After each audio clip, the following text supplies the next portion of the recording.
Just months after losing my mom, my dad replaced her. I went full, no contact with them, but now they're haunting my new family. My mom passed when I was 14.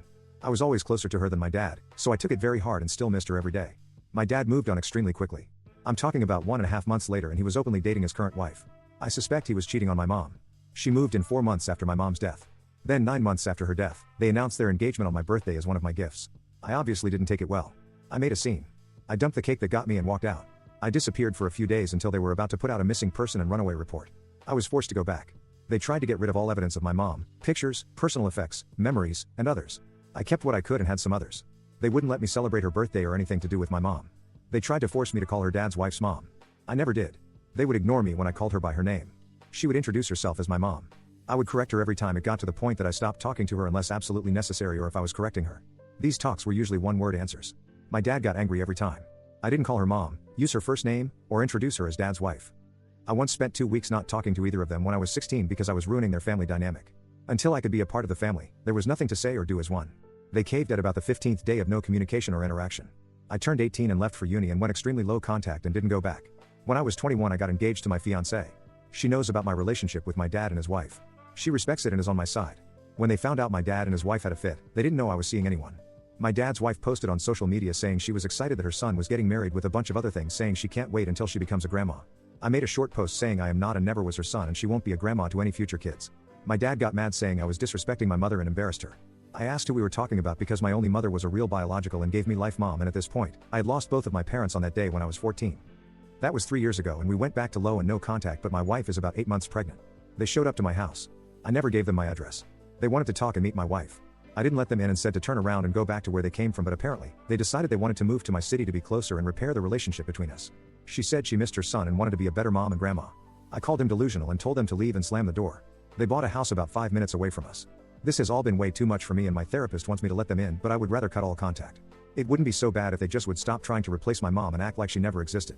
I honestly don't know much about my dad's wife. I don't even know if I know who my dad is anymore. My wife is struggling to support me emotionally and doesn't know how to help. Please, internet strangers. How do I convince them dad and dad's wife she is not and will never be my mom? Edit to add about my therapist. He said I should try to express my true feelings towards them in a non-hostile and threatening manner. Do it in a way that is constructive but gets to the point. Learn more about my dad and his wife and get to the root of who they are and how they feel about the situation. But I'm going to find a better therapist. Update 6 months later. Hello. It has been a while. In the weeks leading up to my wife giving birth, things were pretty stressful. I ended up having my first panic attack. That was not fun. My wife helped me through that one. We found the leak. It is my brother-in-law, my wife's sister's husband. We had a family dinner where we had planned on working on the birthing plan. My brother-in-law was insistent on being there, which was odd as he was not a part of it, to begin with. While we were waiting for my mother-in-law to get home, I shared what happened between my dad and how it made me and my wife feel. Brother-in-law got visibly uncomfortable when we called him out on it. He denied it but it was obvious. My sister-in-law called him out and he broke down. He said he had been talking with them because we need all the family support we can get and they should know their grandbaby. This caused an argument. It ended with my sister-in-law moving out and staying with us. They have no kids and had some issues. I think it is over for them. I will never trust him.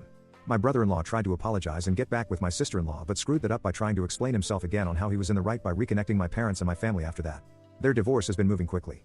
My wife giving birth was an amazing experience for me. The moment I held my child for the first time amazed me. How can I love something so tiny and who I just met so much so quickly? Both the baby and my wife are doing really well. My wife started saying she felt like a cow. I'm not sure how to make her stop, but she keeps randomly mooing at me. My dad and his wife tried to show up at the hospital and I'm still not sure how they found us or knew where we were, but staff blocked them and covered for us like a bunch of you said we would start running into them randomly around town, mainly grocery stores. Even if I drove out of my way we would sometimes bump into one or both of them. Law enforcement still says they are not doing anything against the law and don't seem dangerous or malicious.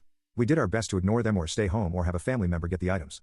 My therapist has certainly earned her paycheck in the last few months. My lawyer is trying their best but the laws I feel are against us. Innocent until proven guilty or in this case, nothing is dangerous until after it is. Or hurry up and wait until something bad happens, then we might do something. It is super frustrating we moved now. I never want to do that again. A good family helps but with a newborn and crazy people around it was stressful. I know it doesn't sound possible and I'm still in disbelief but my in-laws are amazing and got us in contact with a friend of theirs. Long story short, these friends wanted to downsize since all of their kids moved out, told in-laws, and brought them over. We ended up coming up with a really good deal. Our new home is bigger on more land but needs a lot of work. Still baby friendly. It is old and outdated but we have been making it ours. We are not rich by any stretch of the imagination. We have a good network around us. I'm also doing 99% of the work for the house myself. Sister-in-law moved in and helped us make it possible. Since moving we had not seen my dad or his wife. That was until about 2 weeks ago.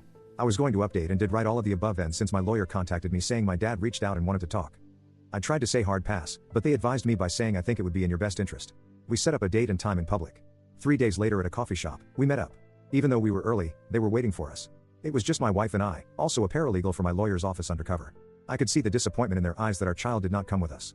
It started very awkward. They started some bullcrap small talk, but I just said, "What do you want?" "Well, my dad's health is not well and is going downhill steadily. He may have 2-ish years at most." They showed scans, doctor's notes, tests, and other items to prove it. I was quiet the entire time. They talked and all I could think about is that sucks for him. It was like getting news that someone you knew of when you were a child died or sick, like a neighbor or an old babysitter. For me, no real emotions or feelings because I felt like I didn't have a real connection with them. My wife knew I was irritated and tried to silently calm me down. When they were done, I said something to the effect of, "I'm sorry this happened to you. I hope you get better." Then I got up to walk out. His wife opened her mouth and said something like, "That's it. That's all you have to say. You owe it to him too." I didn't let her finish and went off on them. I said everything that I've been saying in my head for years. A practiced monologue I started when I was a teen. Highlights include, but are not limited to, how he owed me more than anything, how he ruined any type of relationship, the moment he started thinking with his schlong when he tried to erase my real and only mom, neglect, abuse over punishment, the works. Then I finished with my real mother died when I was 14. Pretend I did as well because that is when my dad became dead to me.